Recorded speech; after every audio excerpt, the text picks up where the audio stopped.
Iraq economic news and points to ponder Tuesday AM the 10th of September 24. Listen to the full version on the official dinarreport.com website and become our supporter on Patreon. An economist warns of the collapse of the Iraqi economy and provides solutions. Economy, the 9th of September 2024 Mawazin News. Baghdad, an economic researcher, considered the existence of 8 hidden weaknesses in the Iraqi economy. In a comment on fears of the collapse of the economy, describing that the collapse essentially occurred a long time ago, and fluctuations in oil prices prolong or accelerate the final collapse. Economic researcher Manar al-Obaidi said in a statement that with the decline in oil prices and the unprecedented rise in operating expenses, to reach a growth rate in current expenditures exceeding 30% and a decline in revenues by 16%, the most important question arises. Is the Iraqi economy facing a crisis or collapse? The sustainability of any economy depends primarily on the diversity of its sources and the control and planning of its expenditures. He continued, "We cannot expect the sustainability of an economy in which more than 500,000 researchers enter the labor market annually, and is unable to create productive job opportunities with more than 20 to 30,000 opportunities as a maximum, and an economy based on sales of one commodity and whose prices are not controlled through one port and only 2 countries." He described the Iraqi economy as an economy based on a deteriorating business environment with no role for the private sector in turning the wheel of the economy, an economy that adopts the private sector and pastoral laws and legislation and gives preference to the public sector, a consumer economy based on an unprecedented consumption pattern without production having a role, an economy that employs more than 6 million employees with almost non-existent productivity, an economy marred by corruption, lack of transparency and inequality of opportunities, an economy that does not have foreign investments and is unable to attract them. He concluded, "The collapse occurred a long time ago, and the fluctuations that are occurring in oil prices are merely prolonging or accelerating the collapse process, and the manifestations of the collapse will be faster than the decline in oil prices." The story of the suspicious dollar transfer. An American newspaper interviews Ali Ghulam at his palace in London, near the American Embassy. Policy, the 9th of September 2024. 7,321 views. Al-Samaria News Politics. A Wall Street Journal report revealed the extent of Ali Ghulam's influence on the dollar crisis in Iraq, as he was the reason for the American side imposing strict control on dollar transfers from Iraq, while Ghulam was described as the undisputed king of the dollar in Iraq for a decade. The Iranian Revolutionary Guard was financed with dollars using suspicious import receipts, which is denied by Ghulam, who lives in his mansion in London near the residence of the American ambassador to Britain. The newspaper pointed out that the American side was aware of these problems since 2012, but did not want to plunge Iraq into an economic crisis.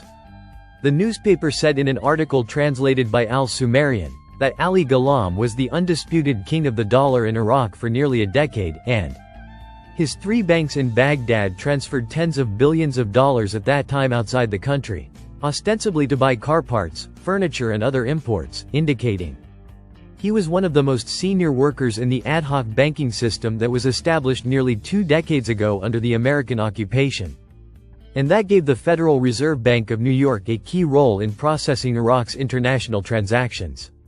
She noted that, years later, when the Federal Reserve finally began to look more closely at where the money was going, it closed it almost overnight, as American officials suspected that its banks were among more than 24 Iraqi banks involved in transferring dollars to Iran and its allies, using front companies and false invoices to circumvent sanctions that prevent Iran from accessing the global financial system. The newspaper reported that audits of Ghulam's banks, which were completed in May, revealed unusual details of dollar transactions abroad, which auditors said raised concerns about money laundering. Ghulam denied these allegations in interviews. The newspaper explains that among Iraqi banks in general, it was not possible to trace up to 80% of the bank transfers worth more than $250 million. That flowed through them on some days, and part of this amount went secretly to the Iranian Islamic Revolutionary Guard Corps. The crackdown on Iraqi banks began in late 2022 after more than a decade of U.S. inaction, even after the Pentagon's Inspector General warned as far back as 2012 of the potential for fraud worth $800 million a week. Current and former U.S. officials said the U.S. had imposed. Over the years, it has imposed temporary restrictions on cash flows to Iraq. But fears that strict or permanent controls will plunge Iraq into economic chaos and set back its battle against ISIS. Ghulam, 42, now based in London, ran an empire that handled the lion's share of dollars transferred outside Iraq, on some days as much as 20% of wire transfers, he and Iraqi banking officials said. Its banks, Iraqi Middle East Investment Bank, Al-Ansari Islamic Bank, and Islamic Holding Bank, were the first to be banned from dollar transactions by the Federal Reserve and the Treasury Department in late 2022. He was suspended from work due to the large volume of suspicious transactions, and no action was taken against Ghulam personally. Ghulam denied that his banks knowingly sent money to the Quds Force or the Iranian government. He said, "The Americans have nothing against me. I have nothing to do with money laundering or Iran." He said that his life in London, where he and his family live after moving from Baghdad in 2018, has been turned upside down since the loss of the US dollar. His $40 million home, which was recently renovated with shiny marble floors, a swimming pool in the basement and a parrot cage, is located just a few blocks from the US ambassador's residence. After a walk, he often heads to his favorite London restaurants in his Rolls-Royce SUV. The system is bad, but every bank in Iraq was operating under the same system, Ghulam said. The Americans came up with this system? Since the ban on Ghulam's banks, the Treasury Department and the Federal Reserve have been pressing for more sweeping changes in Iraq. The United States has banned more than 24 other Iraqi banks from conducting transactions in dollars. Strict new rules imposed by the Central Bank of Iraq since late 2022 under American pressure require banks to disclose the final recipients of bank transfers. The New York Federal Reserve Bank at that time began carefully monitoring wire transfers from Iraq's official accounts, rejecting any transfers that did not comply with standard procedures for transferring international funds, officials said. Parliamentary finance. Electronic payment achieved 7 gains and prevented the smuggling of funds out of Iraq. Economy Baghdad. IA. Nasser al-Hajj Monday. The Parliamentary Finance Committee confirmed the achievement of 7 major gains after electronic payment came into effect, and, while it indicated its adoption to prevent the smuggling and laundering of money outside Iraq, it recommended its generalization in all financial transactions. Committee member Mustafa al-Karawi told the Iraqi news agency, INA, "There are many gains achieved from introducing the electronic payment experience into effect, including reducing circulation in paper currency and thus reducing the costs resulting from printing banknotes and replacing damaged ones, as well as supporting balances in private bank accounts and government investments, as well as investment in supporting the private and commercial sectors and loans, as well as controlling funds more broadly and preventing their smuggling and laundering outside Iraq." He added, "This also led to controlling the cash supply and not having it in people's homes, but rather in banks, in order to invest and circulate it in the economic process." Proposing, generalizing electronic payment in all financial transactions in Iraq, al-Karawi suggested encouraging more citizens to use electronic payment by offering incentives and discounts to everyone who uses electronic payment so that there is a real shift and a desire among citizens to go to it and thus achieve the public interest, including the growth of banking liquidity. A government advisor reveals 3 goals for electronic payment. Economy Baghdad. INA. Amna al-Salami today, Monday, advisor to the Prime Minister for Financial Affairs, Mazhar Mohammad Saleh, revealed 3 goals for the transition from cash payments to electronic ones, while noting that it will achieve growth in banking liquidity. Saleh told the Iraqi news agency, INA, "The shift from cash payments to electronic payments will undoubtedly achieve 3 basic goals in modernizing digital life in Iraq at the same time. The first of which is maximizing the level of cash flows to the banking system, which only accounts for 15% of the total currency issued in circulation, which leads to reducing the phenomenon of bank liquidity risks and uncertainty and celebrating idle hedge liquidity."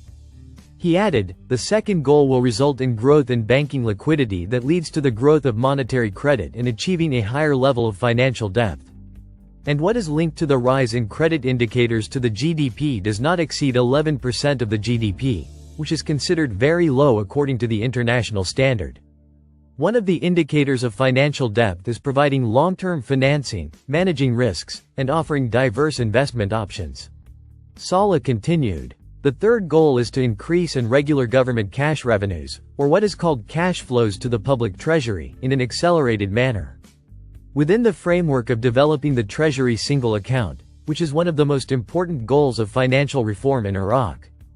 In light of the above, the country will witness a technical conference. For electronic payments, all stakeholders concerned with electronic payment will come together to conduct a comprehensive assessment of the stage of transformation towards digital payments, chart future paths, evaluate the successes achieved, and come up with an integrated vision for moving to the next digital stage in payments in our country. He pointed out, the digital payments policies launched by the government a year ago are considered one of the most important issues that the government program came up with in the scope of applying the principles of electronic governance. As its most important arms are modernizing the efficiency of payment systems in our country, in the transition from cash payments to digital payments. The applications of this accelerated transformation have been supported by many positive factors, including the growing number of electronic payment companies throughout the country to approximately 17 payment companies, and most of them are active in the economic work arena. Saleh added, one of the positive factors that supported this conversion is the trend towards electronic banking by approving a number of active digital banks in this regard. In addition to the development of the digital infrastructure related to electronic payment that the Central Bank of Iraq maintains and is developing rapidly, including the application standard supervisory and regulatory standards for digital payments, accompanied by the expansion of the use of electronic payment devices, and finally the Council of Ministers' adoption of facilitating legal instructions and controls to regulate the payment sector and digital transformation, as well as the shift of collection operations for government institutions towards electronic collection. He continued, digital payments have risen at government gas stations and others, for example, to more than 60% of their payment operations currently. And they are in an increasing movement for the stations to complete all digital collection requirements until the end of this year. Government electronic collection has also been completed in the joints of government activity. All and according to the same timeline in the shift towards electronic collection. The results expected from the spread of digital payments are represented by an increase in the number of bank accounts to approximately 16 million bank accounts, which cover about 50% of the number of adults in our country, and that the goal is for every adult citizen to have a bank account. Saleh stated, this boom in the number of adult bank accounts was reinforced by the use of electronic payment cards, which touched approximately 20 million citizens holding electronic payment cards. Meaning that adult electronic payment card holders touch approximately 60% of the total number of those adults, despite the dominance of electronic payment cards. Prepayment, which is linked to the accounts of the issuing bank companies, as it requires that electronic payment cards be linked directly to a personal bank account, which reflects the necessity of the rapid growth of the goals of digital financial inclusion, and the aspiration for banking services that touch the poorest and most vulnerable groups in society by expanding the scope of use. Digital or electronic payment cards. Listen to the full version on the official dinarreport.com website and become our supporter on Patreon. Source: Dinar Recaps.